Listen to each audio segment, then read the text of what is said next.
Laptops shut, name tags out, smiles on your faces, all these.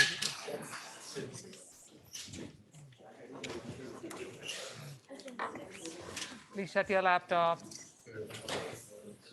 You're at the back, shut the laptop.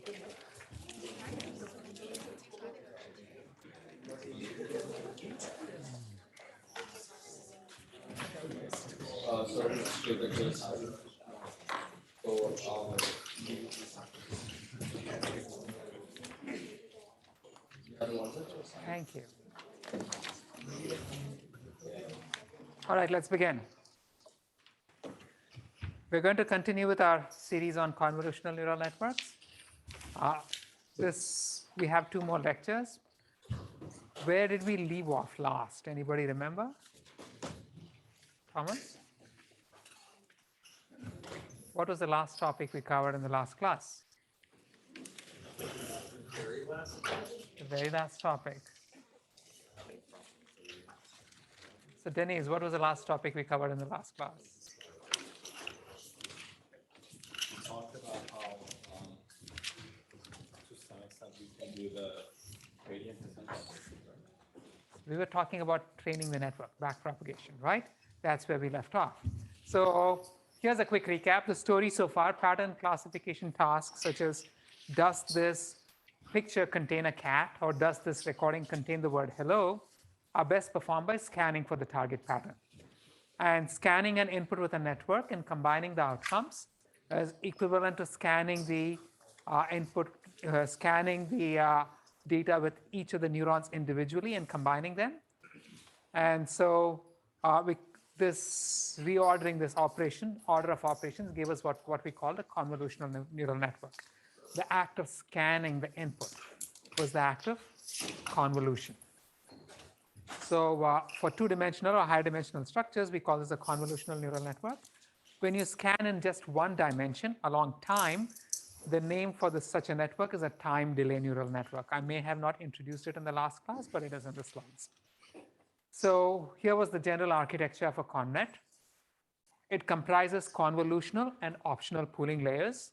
And the final layer, whatever it might be, is optionally followed by either an MLP or just a simple softmax. So within a convolution layer, we have 2 stages. We first compute an affine map by convolving all of the maps in the previous layer using a filter, where a filter basically represents an arrangement of weights, and the filter is learnable. So this is the first stage in the convolution layer. The second stage in the convolution layer is an activation operation, which operates pointwise on the output of the convolution. So scanning with a filter, the weights, is convolution. This is separate from the application of activations, which is done pointwise. So let's look at this first graph for first operation. When you compute an affine map by convolving with a filter, so this is what we saw. At each layer, you have a set of maps which have been output by the previous operation. So you might have an entire collection of maps of this kind. And then you would have one for each output map, you would have one filter. And this filter is going to get you're going to scan the input with this filter by placing the filter at each location and computing a dot product, which is basically computing a pointwise product of the filter weight and the underlying map value, and then summing over the area of the filter. So at each location, you just lay the filter at that specific location on the input and compute the dot product, and you get one value in the output map. And so to generate the entire output map, you're going to scan the input top left to bottom right using the filter. And so you get one output map of this kind per filter. If you had many filters, you'd have many such output maps. So this was the first operation that we saw. Yes? What was the value here, Professor? Which one? Is it the number of maps? Okay, thank you. So thanks for pointing this out, right? So this filter here, this n, right? So this is the first filter, correct? And the first filter has several channels. And each channel of the filter is going to be placed on the corresponding channel of the previous layer. So M is the input channel index. N is the filter number, and the next two indices are the position within the filter. That clear to everybody? So WMN is the mth channel of the nth filter. It's going to be placed on locations of the mth input channel, and the output is going to be some component of the nth output map. So you perform your scan in this manner, right? Observe that there is no non-linearity over here. All that you're doing is computing pointwise products and summing the lot. So this is just basically a linear operation. You're computing an affine function of all of the inputs in the previous layer. And so this output is an affine map. The second operation, once you compute this affine map, which I'm representing as Z, is to apply a pointwise activation, which gives you the output map, which we call Y, right? So a more explicit notation, you're going to have as many output maps as you have filters, and every single input map is going to contribute to every single output map. So all of these maps will be used in the computation of this one output map. But then when you apply the activation, the output of the activation only depends on one map. So the convolution operation, each map considers all of the maps in the previous layer. In the activation operation, each map only considers the previous affine map, right? Wait, so there is a poll. You didn't see the answers.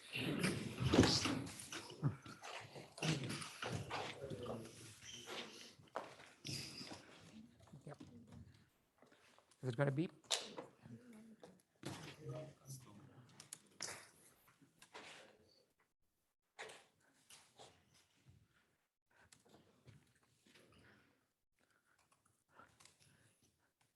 When Mia's beep goes off, your time's up.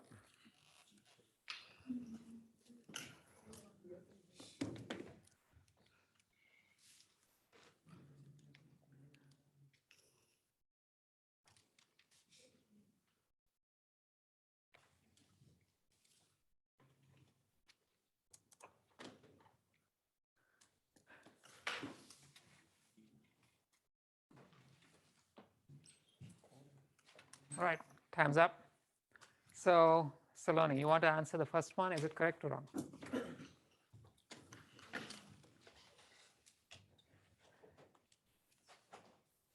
Yes or no? So how many of you think the first statement is right? Raise your hands. And how many think it's not right? I hope nobody raises their hand, right? Your filter is going to have one channel per input channel, right? What about the second statement? Is that right or wrong?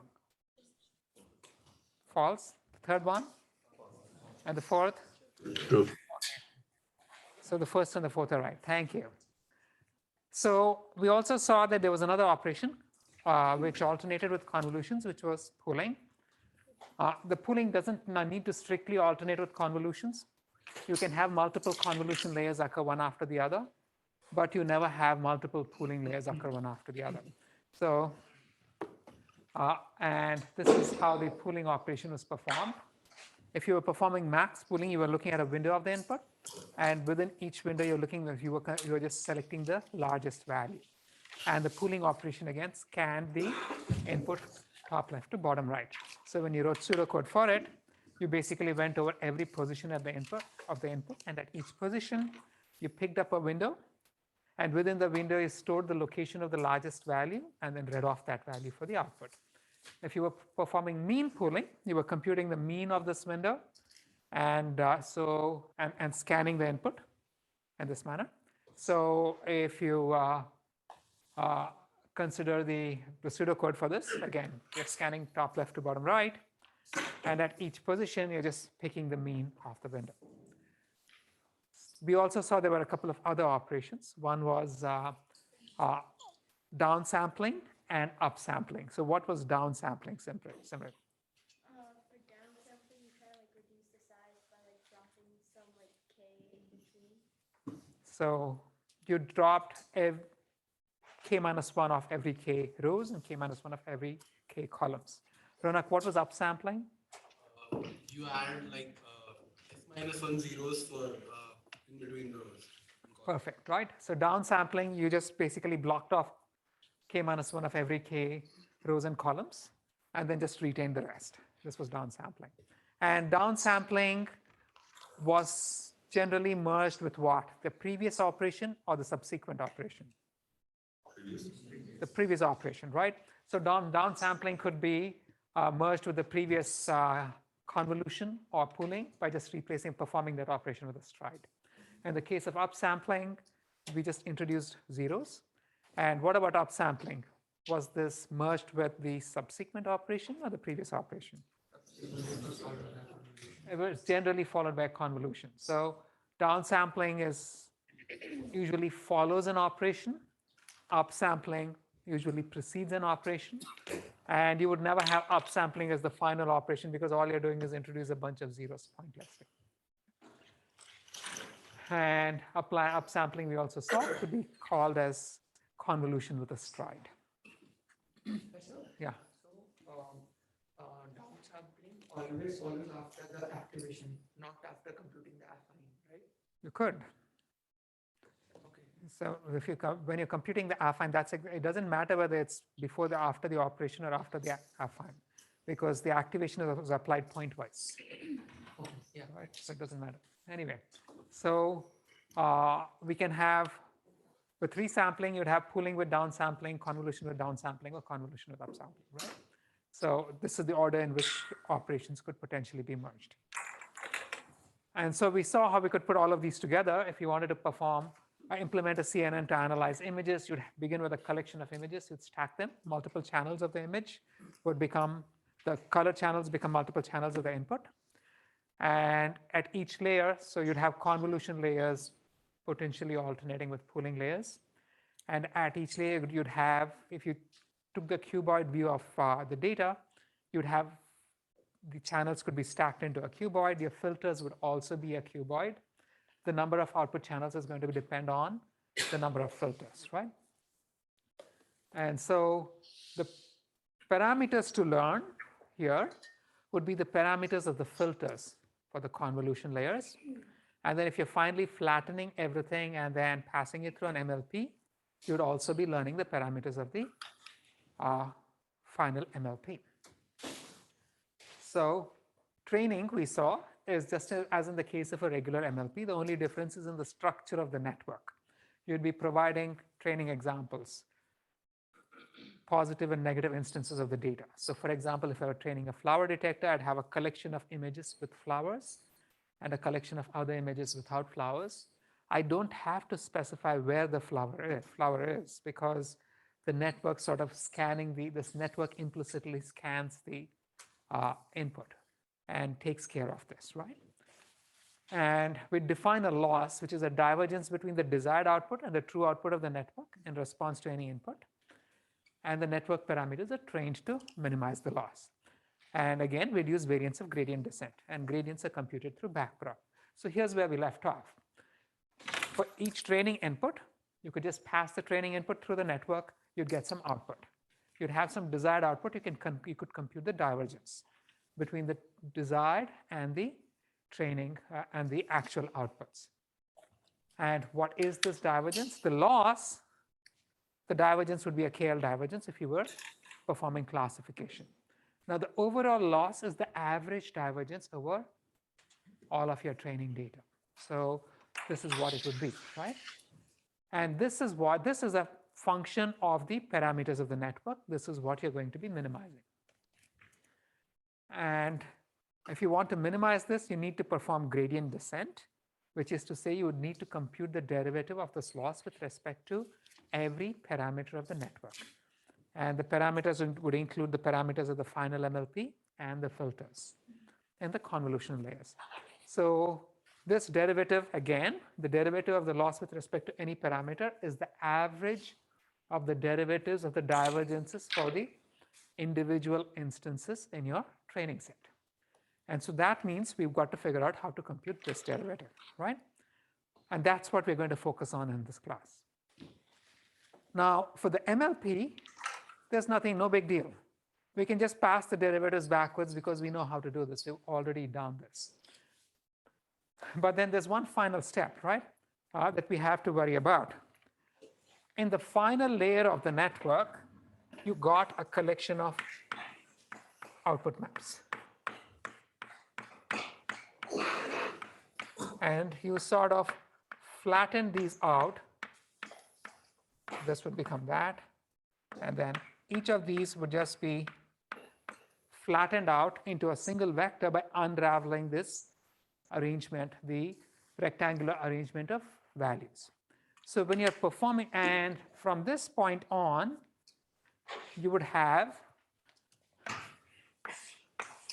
an MLP, which gave you an output y, on which you could compute your divergence. So when you work your way backwards, you can compute the derivative of the divergence with respect to each of these terms. That's what backpropagation would give you. And now these terms can now be folded back into these rectangular arrangements, right? And so what this means is that when you backpropagate through the MLP, what you will get is the derivative of the divergence with respect to all of the elements of the output map of the final layer of the convolution network before the CNN. And so we're going to start off assuming that is already available, and we'll figure out how to perform subsequent computations from there. Everyone with me? Right. Professor, Yeah. so the final layer is just an MLP, or do we pretend that it's an MLP by like rolling the final? It could be an MLP or it could be just a simple softmax. It doesn't really matter. Oh, okay, I see. The point is that we are eventually getting the derivatives of every of the loss with or the divergence with respect to every one of the elements in the final layer maps, right? That's all. So, and from there, we want to pass the derivatives backwards. And this has to take special consideration of the computation of convolution layers, the pooling layers, and the nature of the pooling layers. So when you're looking at the convolution layer again has two operations, right? So you're given some filter, you're given a collection of filters, and each of these filters computes one output affine map. And from the affine map, you compute the corresponding activation map. In the final layer, if the final layer is a convolution layer, or if at any point you have the final activation map, that is the output of the convolution, you can assume that by backpropagating, you have got the derivatives of the loss with respect to all of the elements of the map. So you can assume that you have the derivatives of the divergence for any instance with respect to all of the elements of these maps. And then now we must figure out how to work our way backwards from there to compute the derivatives for these guys. And then further back from there to determine how to compute the derivatives of the divergence with respect to the elements of these guys. And also how to compute the derivatives of the divergence with respect to the elements of all of the filters and any bias that might be attached to them. That clear to everybody what you're looking at? Right. So let's look at this first operation, the outermost one. Let's say I have backpropagated my derivatives, and I already have the derivatives of the divergence with respect to some y, which is the output. Again, there's the other operation. This was for the convolution operation. We'd have to do the same thing for pooling as well. So for pooling, from the output maps that you got for any, from the collection of maps that you have at any layer, you'll be performing a pooling operation and computing the next layer maps, except in the case of pooling, each map only considers one map. Each output map only considers a single input map because pooling doesn't pool over all of the previous layer maps, right? And so in this case, we'd have to figure out if how to propagate the derivative from here back to this one through the pooling layer. So let's work out the math. And let's see how it's actually implemented. I'm going to assume that I already have the derivatives with respect to the elements of the map output by the final convolution or pooling layer. This is obtained by backpropagating through the MLP. So now, for convolution layers, so I have these two sets of operations. For convolution layers, given the derivative of the divergence with respect to the elements of these guys, I need to compute first, how do I compute the derivatives for these terms? And then thereafter, how do I compute the derivatives for the elements of these maps and for the elements of the filter? And for the pooling layers, given the derivatives with respect to all of these guys, I have to figure out how to compute the derivatives with respect to the input map to the pooling layer. So those are the two sets of operations that I need to do. Given the derivatives for y, which is the activation map, how do I compute the derivatives for the affine map z? And then given the derivatives of the divergence with respect to z, how do I compute the derivatives of the divergence with respect to the previous layer maps and the filter terms?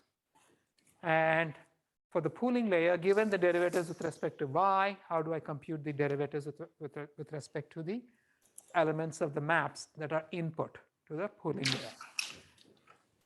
Let's consider this first one. So you are given the derivatives of the divergence with respect to the elements of the activation maps. How then do you compute the derivatives of the divergence with respect to the elements of the affine map? This is easy. So first, I already have the derivatives of the divergence with respect to y, right? And so I want to compute the derivatives of the divergence with respect to z.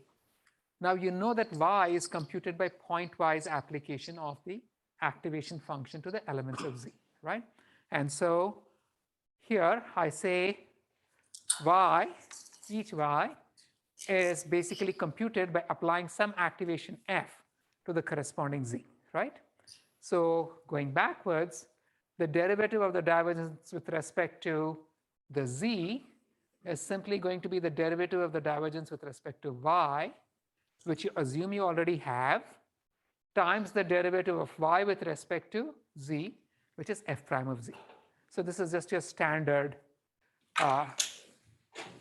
backpropagation of derivatives through the activation. This is easy. So now we can assume that I have the derivatives of the divergence with respect to all of the elements of all of the z maps, right? So now the second step, so that first entry is already ticked off. Given the derivatives with respect to y, how do I compute the derivatives with respect to z? The second one's more challenging. I'm given the derivatives with respect to z. How do I compute the derivatives with respect to the previous y and the filter parameters? So this is where we are. You are given the derivative with respect to z. You need to compute the derivatives with respect to every one of the elements of every one of the maps in the previous layer and every one of the elements of every one of the filters. So let's look at the first one. I'm given the derivatives with respect to the z. How do I compute the derivatives with respect to all of the y's? Now pictures help, okay? So here again is the operation, right? I'm assuming that I have backpropagated my derivatives and I have my derivatives of the divergence with respect to the elements of every one of these z maps, okay? And now I must compute the derivatives for these y's. I'm just adding some indices to make things clear. Each column represents a filter. The first index in the column represents which input channel it's going to be applied to. The second index of the filter tells you which output channel it's generating, okay?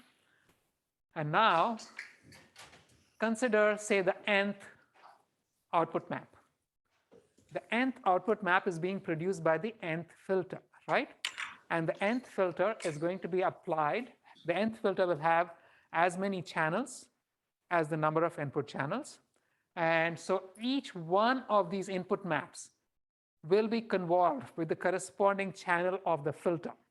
And so all of the input maps are going to contribute to the computation of this nth Z map, right? And so if you draw the set of all, I'm just simplifying the picture, I'm not showing the filter, I'm just showing you the dependence over here. Every one of the input maps influences the nth Z map.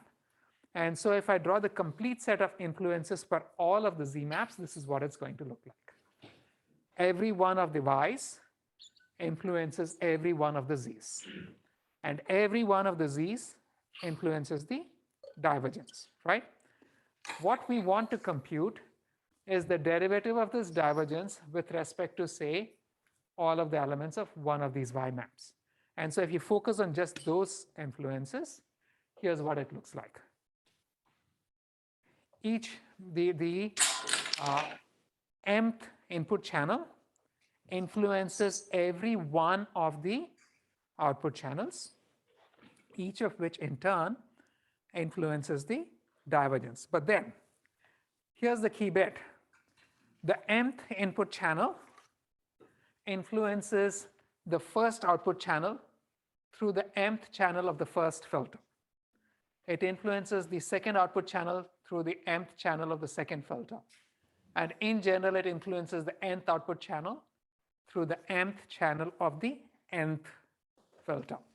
So which filter defines each of these influences is also being shown on top of the arrows, right?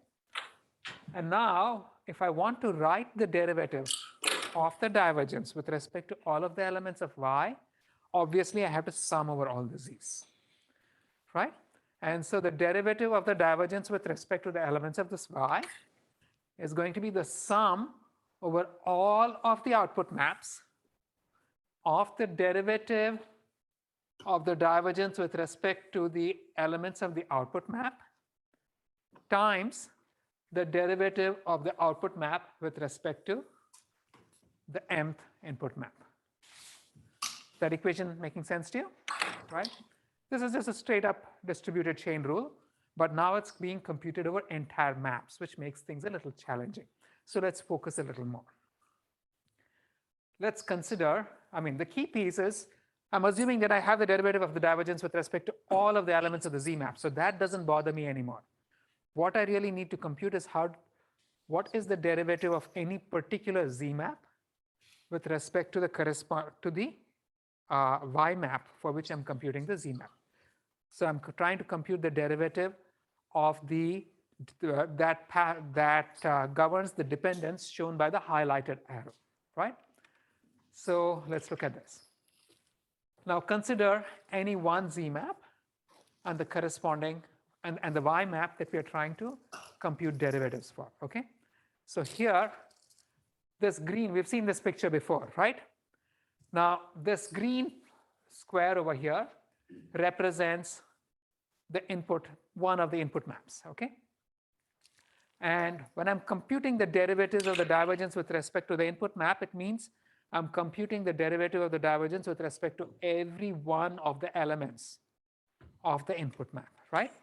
So that means I have to figure out how each one of these elements influences every one of the elements of Z, because I'd have to aggregate all of those contributions in computing the derivatives for any one element of Y, right?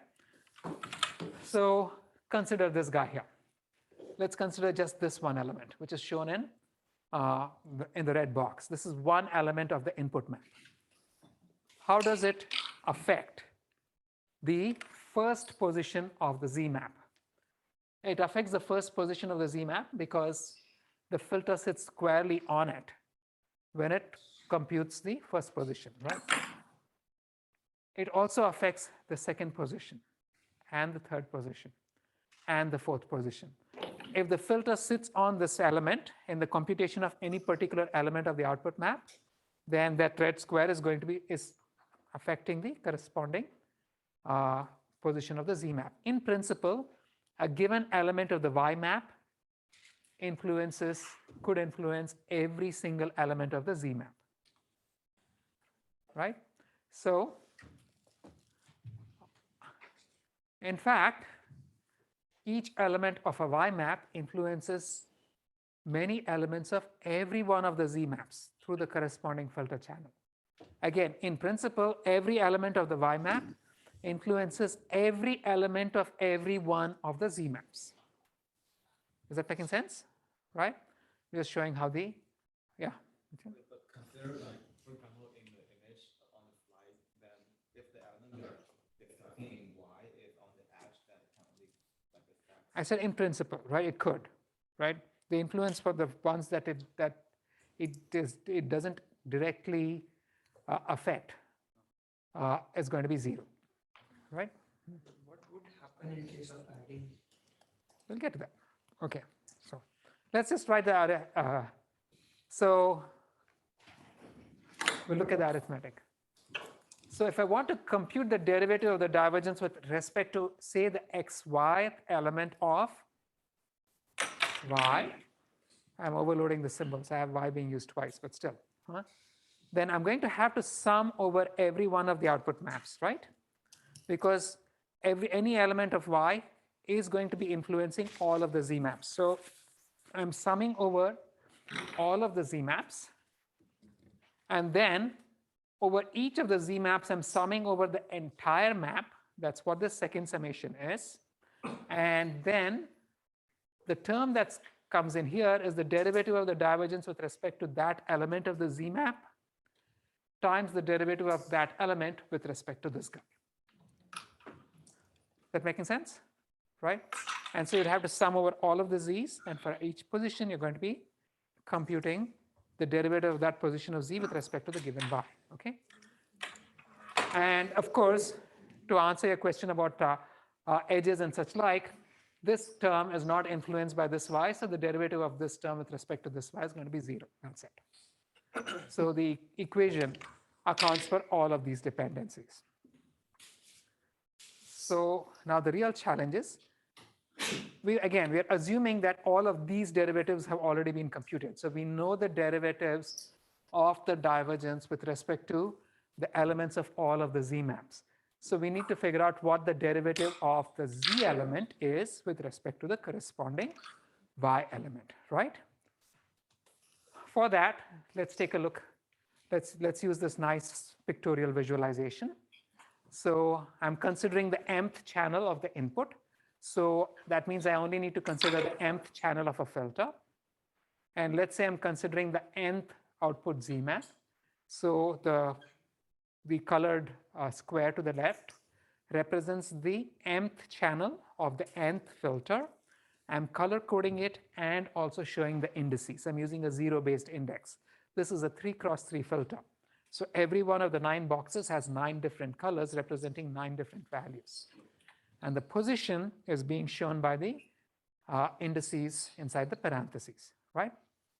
So let's see how this 2-2 element of this map, of the input map, affects different elements of the output map.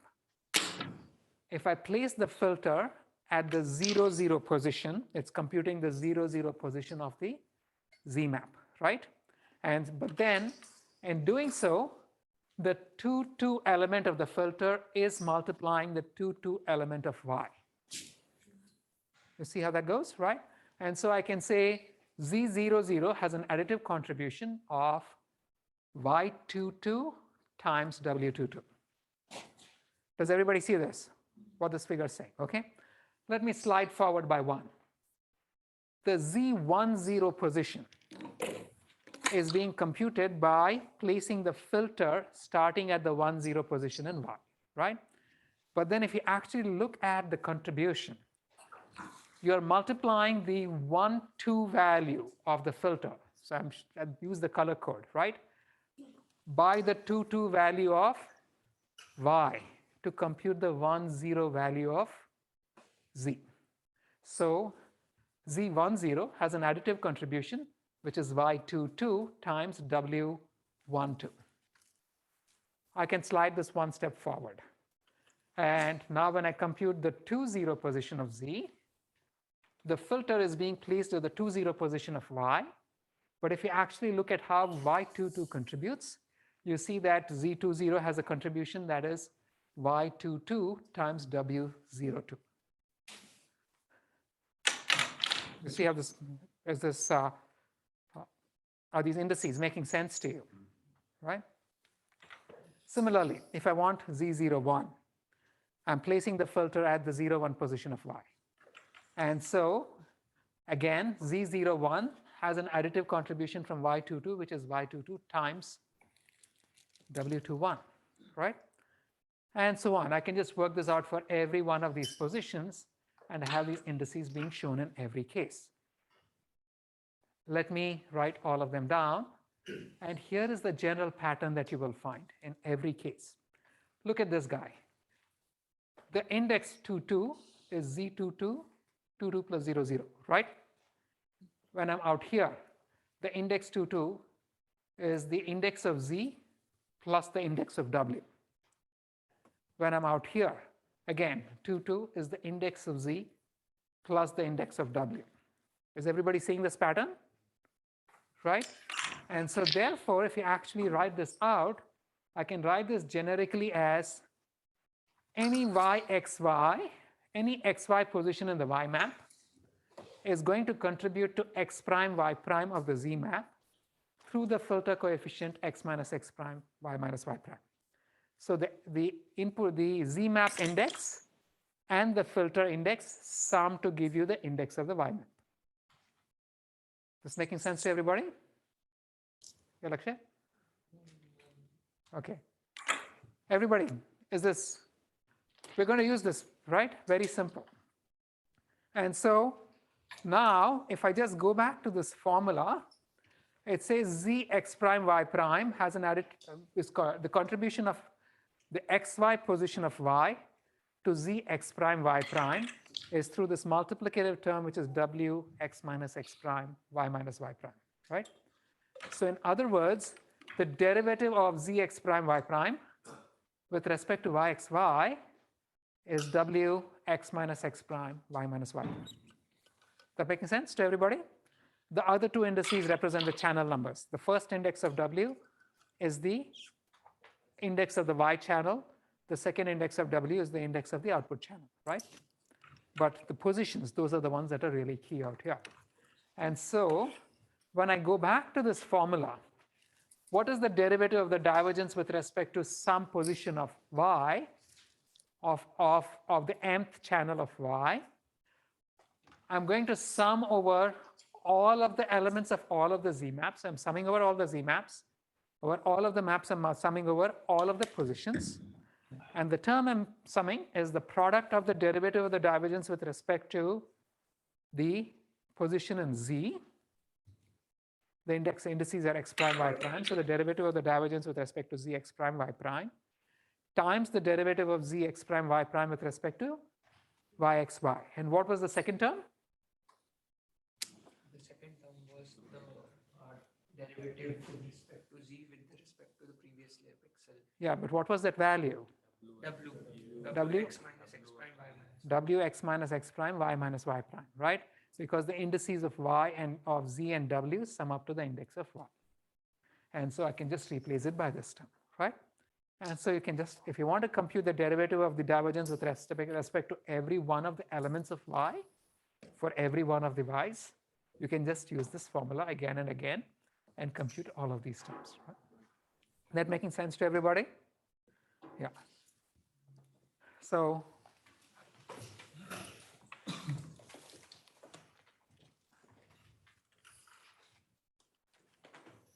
time out.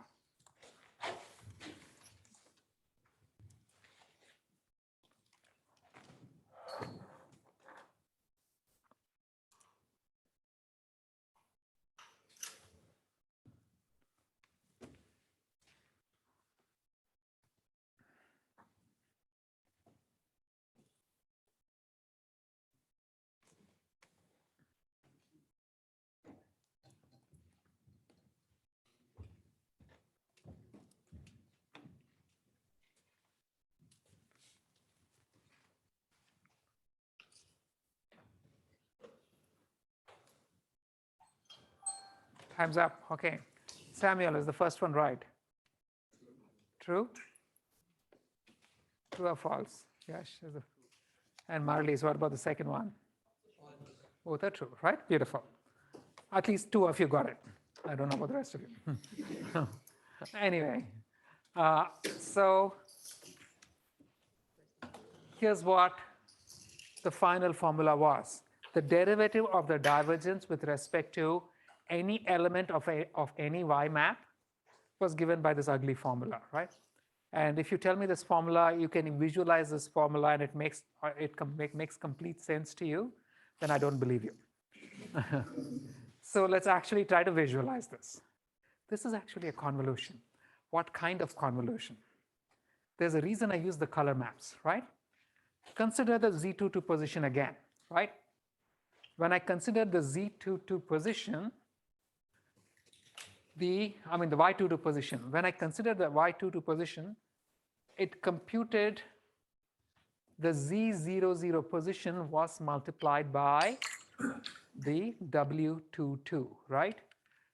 Focus on the picture to the top right. I'm using the color code to indicate the position on the filter, right? The Z10 use the W12, right? The Z20 use the W02. The Z01 use the W21. The Z11 use the W11. The Z21 use the W01, right? And so on. What is the order of colors when compared to the filter on the left? It's flipped left to right, top to bottom, right? So what does this tell me here?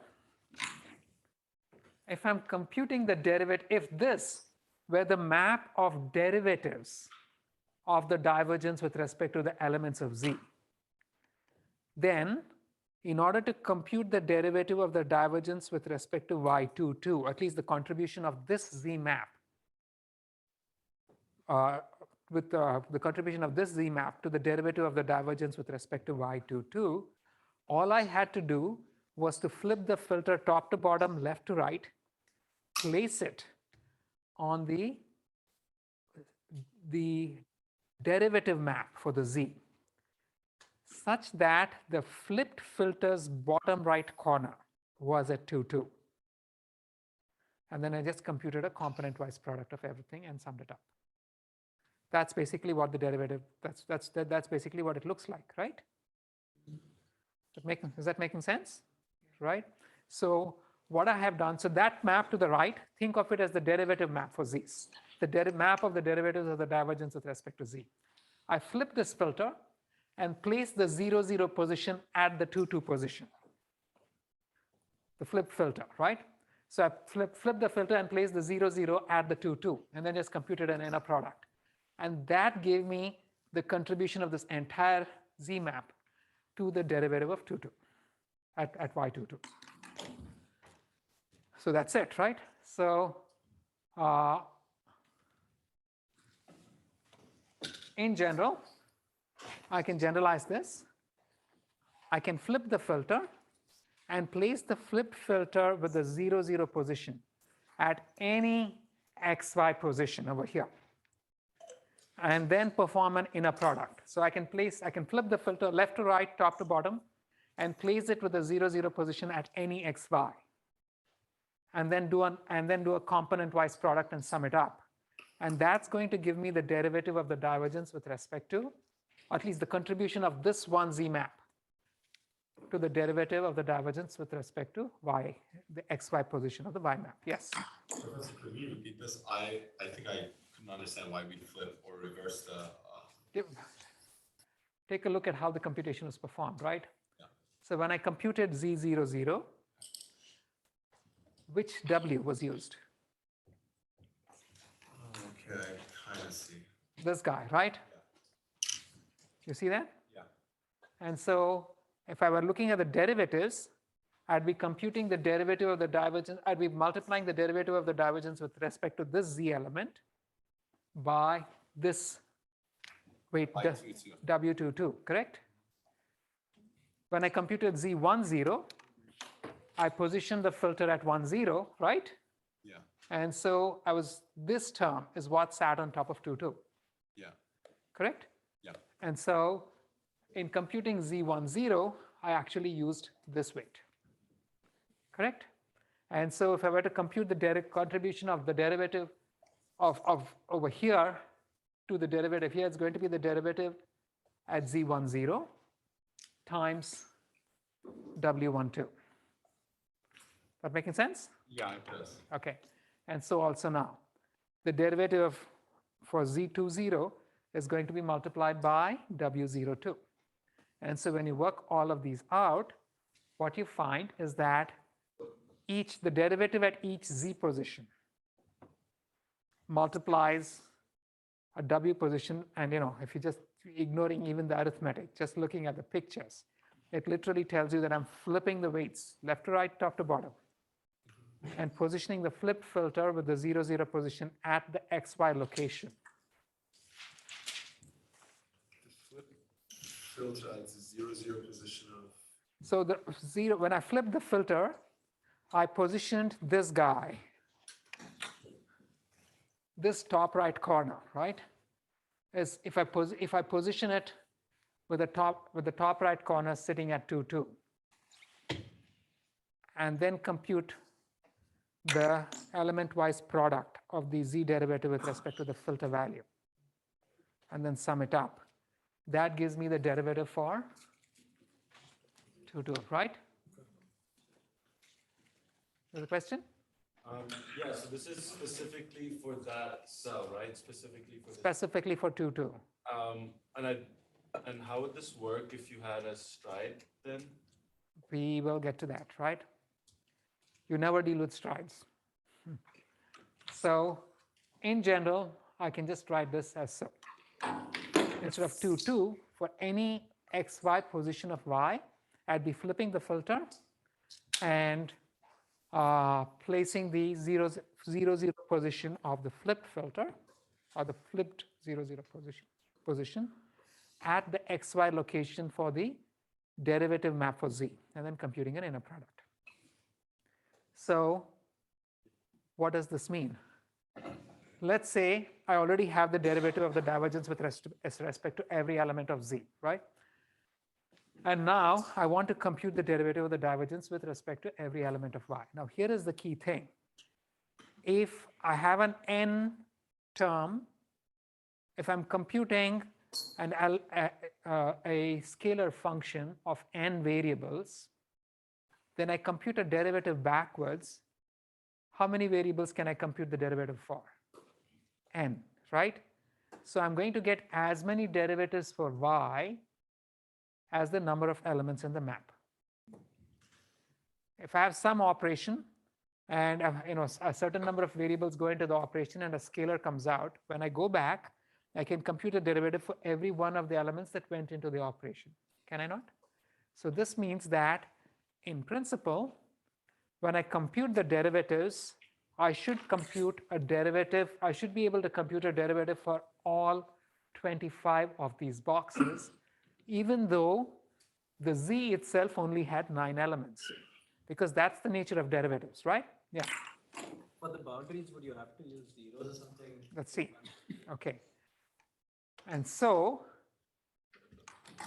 if I want to flip my filter and position the 0, 0 position at the specific location for which I want to compute the derivative, it means now I have to, at least for the top left corner, the flip filter is going to go outside my Z map, right?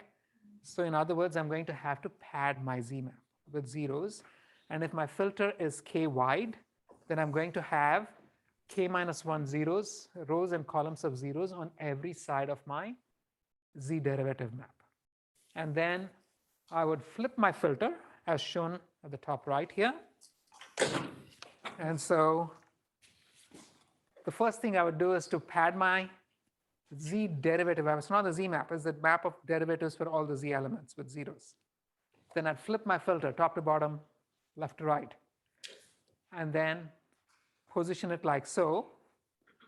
with the 0, 0 position on the 0, 0 element position of the z derivative map, and that's going to give me the derivative for this element of y, right?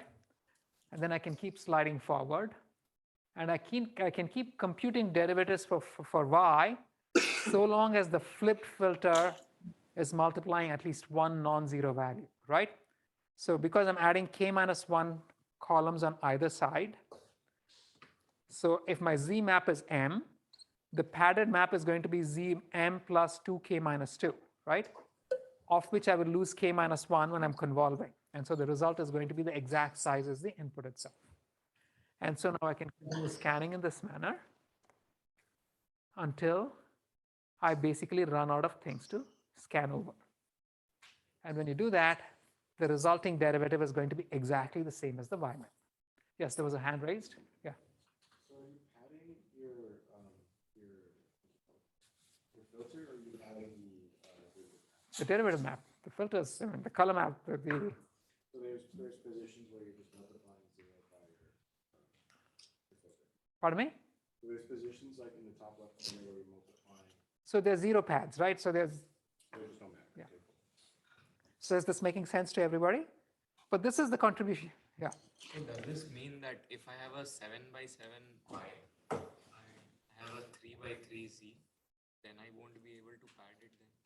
If you have a 7 by 7 y and you have a 3 by 3 z, how big is your filter? Exactly. So How big is your filter? filter size would increase. Yes. Oh, okay. Right? They must match. Correct? Yeah. Because the size of the z is going to be the size of the input minus the size of the filter minus 1, right? It's always the output size is going to be input size. You're losing, if the filter is k wide, you're losing k minus 1 rows and k minus 1 columns during the forward convolution. You're gaining them back during the backward derivative operation. In that case, right? Yeah, so. But this is just the contribution of one map, correct? In principle, every input channel is contributing to all of the output channels. And so what you would be doing is this.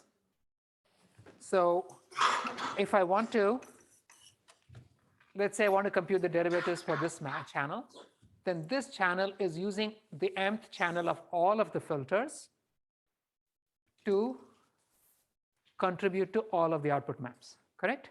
And so I would just be focusing on the mth channel of all of the filters. And this mth channel, so this guy here simply represents the mth channel, this set of mth channel of all of the filters. And then I would be flipping all of them top to left, top to bottom, left to right. And then every one of the derivative z maps is going to be 0 padded. And then this guy, which is basically composed of the mth channel of all of the filters, is going to be convolving the derivative maps to give you the derivative for the y map. Right? That making sense? Yeah. If we were to do this for a gradient convolution, We will get to that. And so here is the entire operation, right? Nice little animation. Any questions? Yes. The padded Z map would just be of the nth layer, right? No. This is the mth channel of the input, right? But the mth channel of the input is affecting every one of the output maps, is it not? Yeah. So the mth channel of the first filter is affecting the first output map. The mth channel of the second filter is affecting the second output map, and so on. And so those are all of the output maps. And you're going to have, you're going to have as many mth channel as the number of output maps, clearly, right? And all of this will be summed, right? Yeah, I mean, this is a convolution. Yeah. Is that making sense? Any questions? Okay. So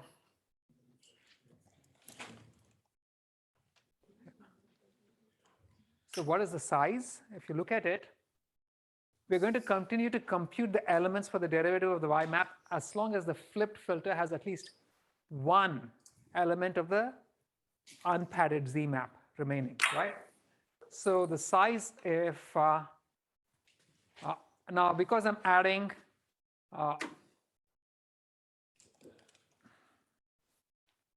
I'm going to tangle myself, so I won't leave it, I'll let it be, but the size will come out right, okay? Now,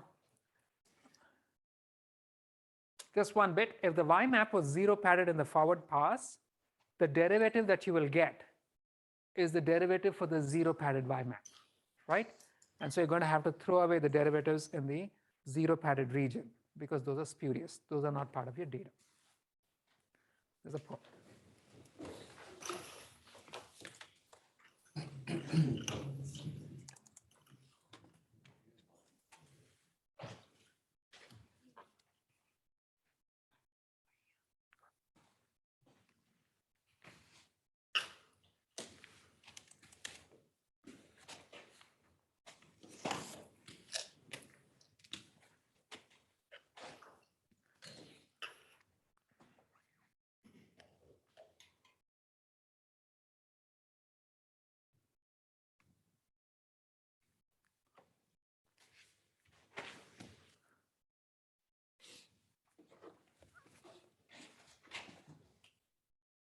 3 seconds, guys. Okay, someone on Zoom. Can you tell me if the first statement is right? True. Second one? Also true. And what about the third? True. Fourth? False. False. Okay. At least the people on Zoom got that. So, questions? Yeah. Was it supposed to be L minus 1, Professor? Which one? In the question, was it supposed to be L minus 1? Or am I incorrect? So if you're trying to compute the derivatives for the Lth layer, then the filters are for the L plus 1th layer, right? Yeah. Okay. So, all right.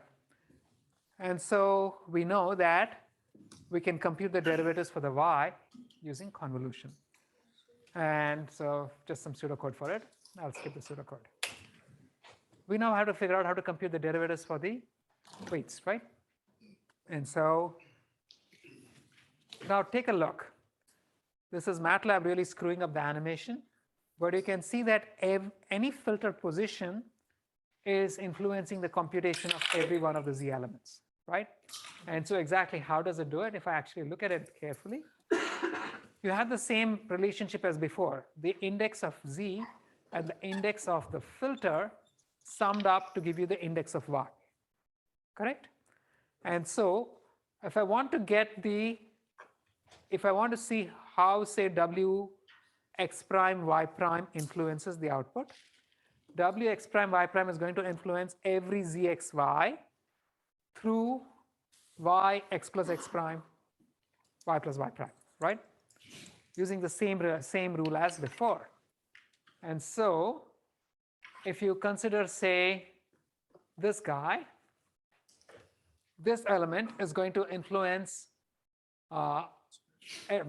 any element of y is going to influence any element of z, and the specific weight that is used in that influence is the index is going to be the difference of the indices of y and z. We've seen this, right? And so let's take a look at this. How, let's say, the 2 element, or is it 2? It's the 1 2 element of the weight influences any position of z, right? I'm looking at the 1 2 element of the first channel of the filter. The 1 2 element of the first channel of the filter multiplies the 1 2 element of y to produce z00. Then it multiplies the 1 3 element of y to produce z01. It produces the 1 4 element of, right? I mean, y to produce z02, right? z20. So as I keep writing this, in every case I'm looking at the 1 2 element of w. And you can see how this works out. the 1, 2 element of W influences any element of Z through a Y whose index is X plus 1, Y plus 2, right? Or in general, the X prime, Y prime element of W. Again, see that the indices of these two guys sum up to the index of Y. So if I fix this one, then for any X prime, Y prime element of W, ZXY and W Y X plus X prime, Y plus Y prime are what must be considered. And so in general, I can say ZXY for this example is W12 times Y of X plus 1, Y plus 2. Or more generally, ZXY is going to be Wij plus times Y of X plus I, Y plus J. Okay? So if I want to compute the derivative of any ZXY with respect to Wij, that's simply going to be Y of X plus I, Y plus J. Is that clear? Right? Nothing complicated. And so once again, if you look at it very carefully, all of these elements of Z are computed from all of these elements of Y, but in every case, you're using the same weight. And so if I want to compute the derivative of the divergence with respect to that weight W12, I must consider the derivative of the divergence with respect to all of these Z's, and they must element-wise be multiplied by all of these Y's, and then they must be summed up. Is that making sense to everybody? Right. So if I actually write out the arithmetic, the derivative of the divergence with respect to any ij is going to be summed over again. Now this time you don't have to sum over all channels, right? The derivative with respect to for the elements of the mth channel of the nth filter only needs to consider the mth channel of the input and the nth channel of the output, right? Because a specific channel of a specific filter only considers that particular channel of the input and produces only that channel of the output.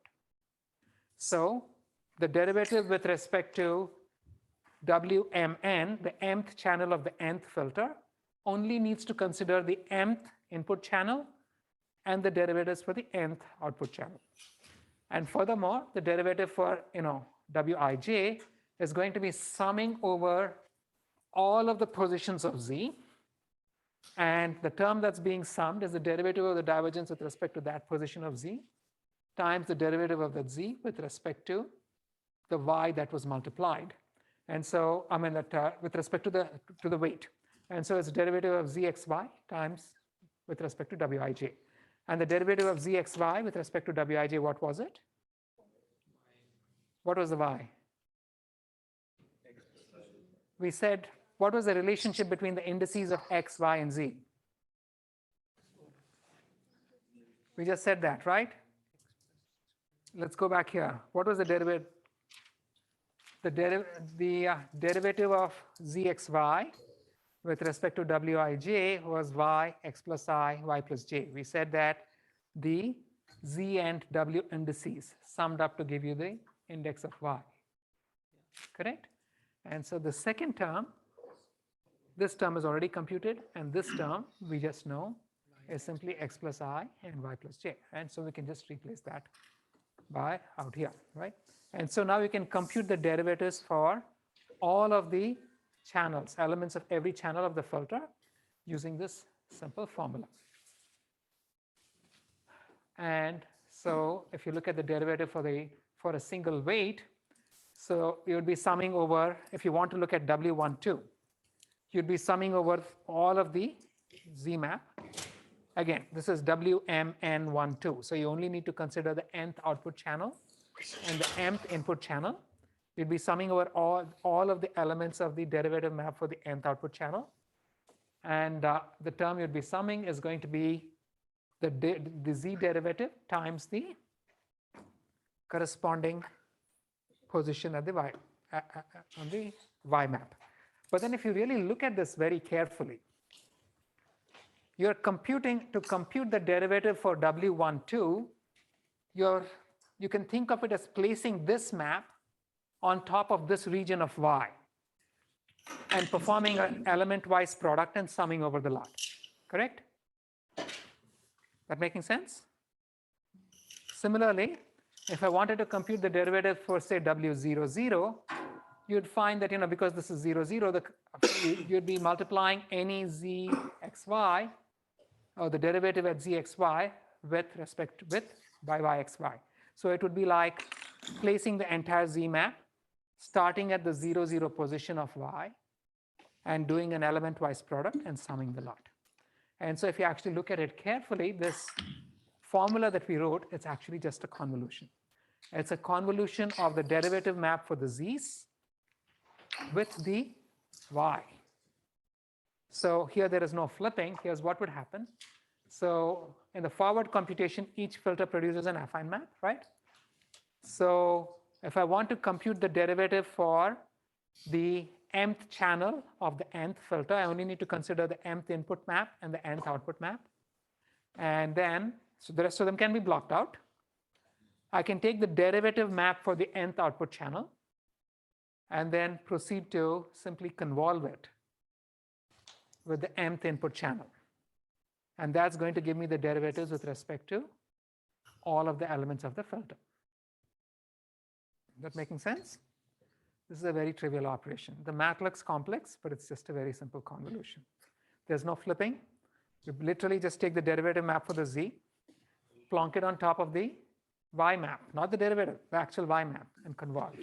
And then if you work it out again, the size of the derivative that you'll get for the weight for the filter channel is going to be correct, because things must match, right? So any questions? This making sense to everybody?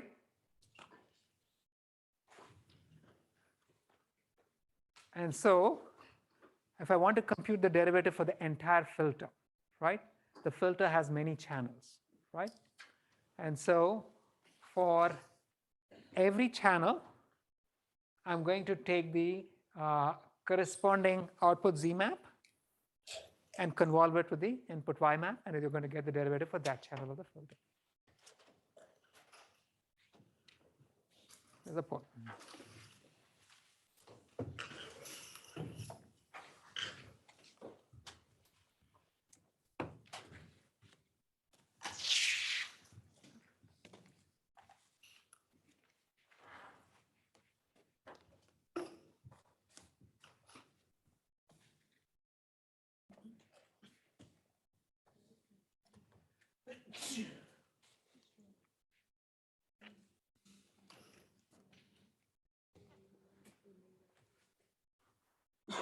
Okay, this is an easy one, guys.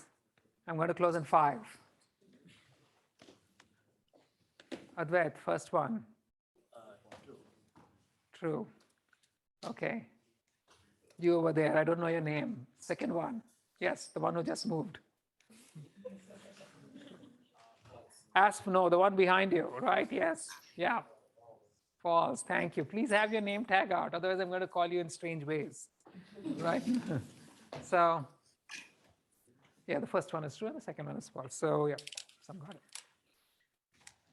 And I have some pseudocode for it, which I will skip.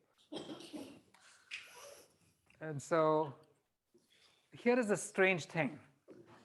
It's very, it makes sense to look at it in terms of convolution. But if you looked at it in terms of code, and if you just looked at the code, it turns out the whole operation is much, much simpler. I would explain it to you, but I'm not going to do that. Please take a look at the slides. It turns out that you don't have to know any of these concepts. You can just start with the code and invert the operations, and converting the forward code to the code required for backpropagation is a very trivial change of the order of computations, and everything will just work out. So please take a look at the code. Okay. And so we've figured out how to compute the derivatives for both the filters and the previous layer channels. The convolution layer is taken care of. We now have the pooling layers. For pooling, what are we doing? If you're performing max pooling at each location, you're picking the largest of multiple elements, right? So that means now we have to worry about the derivatives for these guys. So let's say I have an input, and at this position, I've considered, say, 7, 3, 1, 4, and so this output value was 7. Now, the derivative of the divergence with respect to this term, the 4 elements here, is going to be the derivative of the divergence with respect to this guy times the derivative of this term with respect to each of these elements, right? That's the contribution going backwards. Now, in this particular example, if I perturb the 4, will the output change? So what is the derivative of this term with respect to this element? This one, this, and this one, 1. So the derivative is only propagated backwards to the largest element, right? And so which is why we wanted to keep track of the position going backward when we're performing max pooling. And the max pooling operation, while going forward at each position, you kept track of the index of the element that was chosen as the max, and you copied that value over into the output map, right? So, and pooling is performed by scanning the input. I'm going to assume that the scanning is done with a stride of 1. And why we will deal with this with a stride of 1, I will talk about in the next class. But it's always convenient to think of operations in terms of a stride of 1 because the math is clear, the intuitions are very clear, right? When you begin taking larger strides, you have to worry about other ugly things, unless you do it properly, in which case you don't have to worry at all. So, yeah. If you have like stride 2, will you act as if it's stride 1? Next class. Okay. And so the derivative of max pooling is, if I pick the max element for any in the forward operation, then when I'm going backwards, all I'm going to do is to copy the derivative from that y location into the location that was selected, because that is the only location that actually influences the output. The rest of them do not, right? And now to answer your question, Denise, if the same value was used in 2 adjacent windows, is copied into 2 adjacent windows, what do you think it's doing? What would you do? Just downside. No. So suppose I've got something of this kind, right? Yeah. So let's say I have an input of this kind. And this is 7, 0, 0. Just for the joy of it, I'll make all the rest of them zeros. And skip that part. Now, when I'm out here, I get a value of 7. When I'm out here, I get the value of 7 again. Yeah. How many terms did this influence? 4. 2, right? Well, in that case, but what about below? So we don't know what happened away. Let's just for joy's sake, let's say these are zeros as well. And so at this position 2, you got a 7, and this position 2, you got a 7. How many terms did this influence? 4. So what do you think would happen to the derivatives going back? You would sum them up, right? Times 4. In this case, it would be times 4. But basically, the point is, just how many other terms it influences. You're going to be summing the derivatives over all of those terms. And so here's what the pooling operation did in the forward pass. For each channel, remember we did this independently for each channel, right? At each position, you pick the largest location. You found the index of the largest value, and then copy that over. When you're going back, you're simply going to increment the derivative at the location of the largest value by the derivative at the output. Why is it incremented? Because the same location may be used multiple times, as Denise just pointed out, right? This clear to everybody? Yes? So, Professor, isn't this like Boolean learning where only the maximum term will constantly get incremented and others will be ignored? In this particular example, right?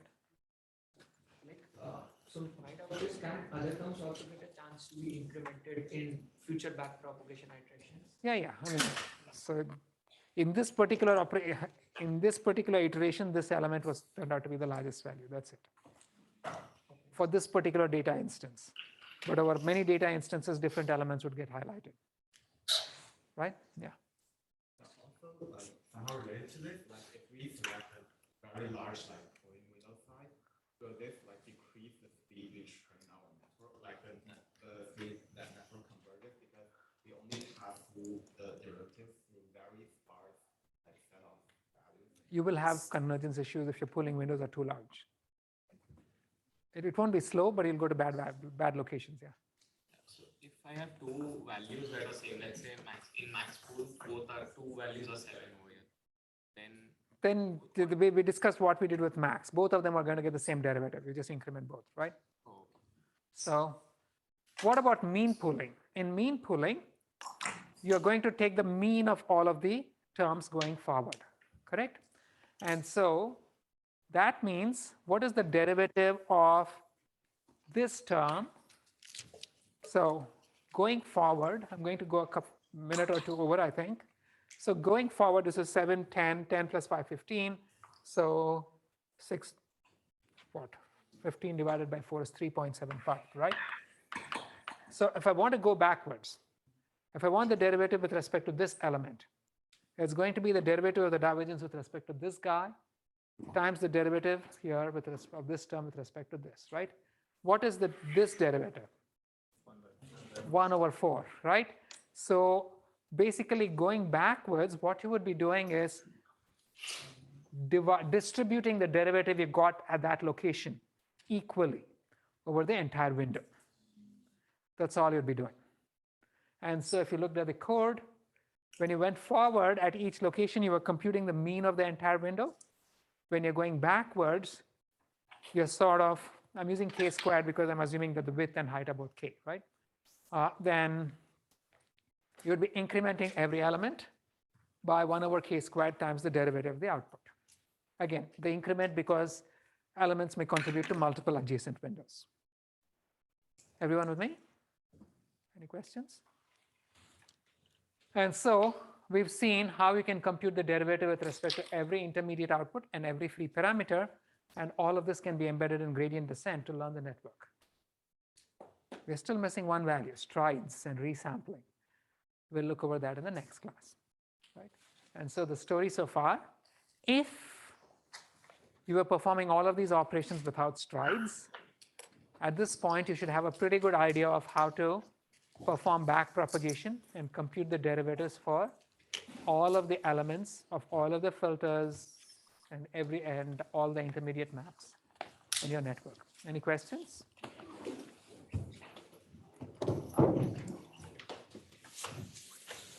Thank you, guys. Believe it or not, we went through 225 slides. Yeah, hopefully, like,